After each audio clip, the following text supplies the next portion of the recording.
ਓਏ ਆ ਵੀ ਜਾ ਹੁਣ। ਉਹ ਤੈਨੂੰ ਸੁਣਦਾ ਨਹੀਂ। ਉਹ ਕੁੜੀਏ ਸੁਣਦਾ, ਹੁਣ ਸਬਰ ਵੀ ਕਰ ਜਾ। ਸਾਰੀ ਬਰਫ਼ ਜਮੀ ਹੋਈ ਆ ਵਾਸ਼ਿੰਗ ਮਸ਼ੀਨ ਤੇ, ਰਾਤੀ ਅੰਦਰ ਵੀ ਨਹੀਂ ਰੱਖੀ। ਚੱਲ ਇਹਨੂੰ ਚੁਕਾ ਆ ਕੇ।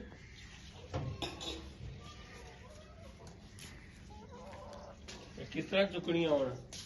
ਮੈਨੂੰ ਕੀ ਪਤਾ, ਇਹਦੇ ਸਾਰੇ ਟਾਇਰ ਵੀ ਜਾਮ ਹੋ ਗਏ। ਚੱਲ ਇਧਰ ਬਾਹਰ ਫੜਾ। ਮੇਰੀ ਬਾਂਹ ਨਹੀਂ ਫੜਨੀ, ਮਸ਼ੀਨ ਚੁੱਕ। ਤੇ ਮਸ਼ੀਨ ਚੁੱਕਣੀ ਇਸ ਤਰ੍ਹਾਂ? ਐਵੇਂ ਕਿਵੇਂ ਚੁੱਕਣੀ ਮਸ਼ੀਨ? ਇੱਥੇ ਇਸ ਤਰ੍ਹਾਂ ਵਾਕਾ ਦੇ। ਲੈ ਬਾਈ ਤੇ ਯਾਰ ਮੈਂ ਤੇ ਇੱਕ ਦਫਾ ਗੱਟੂ ਚੁੱਕਿਆ ਸੀ ਬੰਦੇ ਦੇ ਨਾਲ। ਰੋ ਕੇ ਮਸ਼ੀਨ ਆਈ ਆ, ਰੋ ਰੋ ਕੇ ਤੂੰ ਤੋੜ ਕੇ ਸਾਈਡ ਤੇ ਸੁੱਟ ਦੇਗਾ। ਚੱਲ ਚੱਲ ਪਰੇ ਸਾਈਡ ਤੇ ਹੋ। ਮੈਂ ਇੱਕ ਵਾਰੀ ਗੱਟੂ ਚੁੱਕਿਆ ਸੀ ਬੰਦੇ ਦੇ ਨਾਲ। ਉਹ ਗੱਟੂ ਥਾ, ਇਹ ਮਸ਼ੀਨ ਆ। ਉਹਨੇ ਮੇਰੀ ਬਾਹ ਫੜੀ ਸੀ ਇਸ ਤਰ੍ਹਾਂ ਹੀ। ਫਿਰ ਕਿਸ ਤਰ੍ਹਾਂ ਚੁੱਕਣੀ ਹੈ ਦੱਸੋ? ਐਵੇਂ ਕਰ, ਇੱਧਰ ਕਰ ਇਹਨੂੰ। ਇਸ ਤਰ੍ਹਾਂ ਤੁਸੀਂ ਇੱਥੇ ਥੋੜੀ ਜਿਹੀ ਨਾ ਸਿੱਧੀ ਹੋ, ਮੈਂ ਤੁਹਾਡੀ ਕੱਢ ਤੇ ਰੱਖਣਾ। ਅੱਛਾ ਮੇਰੀ ਕਮਰ ਤੇ ਰੱਖ ਤੂੰ। ਇਸ ਤਰ੍ਹਾਂ ਹੋ ਥੋੜੀ ਜਿਹੀ, ਇਸ ਸਾਈਡ ਤੇ ਆਓ। ਇਹਦੇ ਟਾਇਰ ਜਾਮ ਹੋ ਗਏ ਯਾਰ ਤੇ ਤੇਰੀ ਕੱਢ ਕੇ ਰੱਖਣ ਲੱਗਾ। ਇਸ ਤਰ੍ਹਾਂ ਆ ਜਾ। ਤੈਨੂੰ ਕੌਣ ਸਮਝਾਵੇ, ਮਸ਼ੀਨ ਖਰਾਬ ਹੋ ਜਾਣੀ ਹੈ। ਤੂੰ ਹੱਥ ਵੀ ਨਾ ਲਾ, ਇਹਨੂੰ ਅੰਦਰ ਕਰ ਦੇ। ਇਹਨੂੰ ਕੀ ਹੋਇਆ? ਤੂੰ ਇਹਨੂੰ ਹੱਥ ਵੀ ਨਹੀਂ ਲਾਣਾ ਤੇ ਅੰਦਰ ਕਰਨੀ ਆ। ਮੈਂ ਇਹਨੂੰ ਵੇਖਿਆ ਵਾ। ਪਤਾ ਨਹੀਂ ਕਿਹੜਾ ਸਵੇਰ ਸਵੇਰ ਜਲਦੀ ਕਰਨ ਆ ਗਿਆ।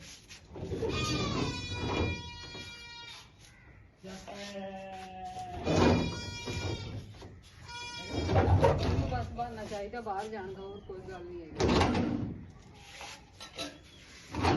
ਉਹ ਕੋਈ ਵੀ ਨਹੀਂ ਸੀ, ਉਹ ਮੁੰਡੇ ਖੇਡਣ ਲੱਗੇ ਨੇ, ਬਾਜੇ ਵਜਾਉਣ ਲੱਗੇ ਨੇ। ਤੈਨੂੰ ਤਾਂ ਬਸ ਬਹਾਨਾ ਚਾਹੀਦਾ। ਮੈਂ ਕਿਹਾ ਕਿਤੇ ਬੱਕਰੇ ਬੁਕਰੇ ਨੂੰ ਫਾਹ ਨਾ ਆ ਗਿਆ ਹੋਵੇ।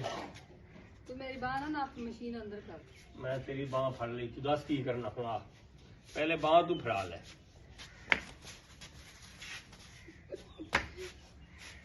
ਆ ਜਾ ਉਹ ਮਸ਼ੀਨ ਅੰਦਰ ਕਰਨੀ ਆ ਯਾਰ, ਮਸ਼ੀਨ ਅੰਦਰ ਹੀ ਕਰਨੀ ਆ। ਕਰ ਇਹਨੂੰ ਅੰਦਰ।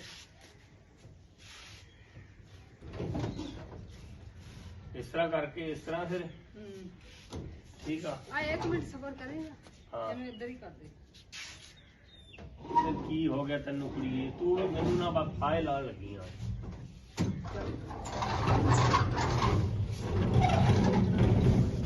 ਇਹਨੂੰ ਸੁੱਕਣ ਦੇ ਇੱਥੇ ਆਈ, ਠੀਕ ਆ। ਤੇ ਕੋਈ ਆਪਣੀ ਵੀ ਤਿਆਰੀ ਸ਼ੈਰੀ ਕਰ ਲਿਆ ਕਰ। ਕੀ ਡਰਾਮਾ ਭੂੰਡਣਾ ਵਾਂਗੂ ਖੜੀ ਐ ਇੱਥੇ ਬਣ ਕੇ?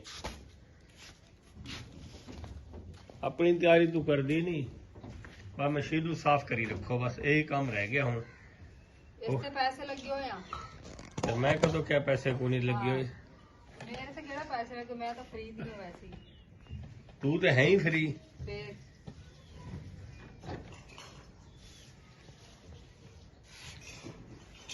ਜਿਹੜੀ ਚੀਜ਼ ਫਾਇਦੇ ਦੀ ਹੋਵੇ ਨਾ, ਉਹਨੂੰ ਐਵੇਂ ਇਹ ਹੁਣ ਤੇਰਾ ਰੰਗ ਅੱਧਾ ਕਾਲਾ ਆ ਰਿਹਾ, ਅੱਧਾ ਚਿੱਟਾ ਆ ਰਿਹਾ।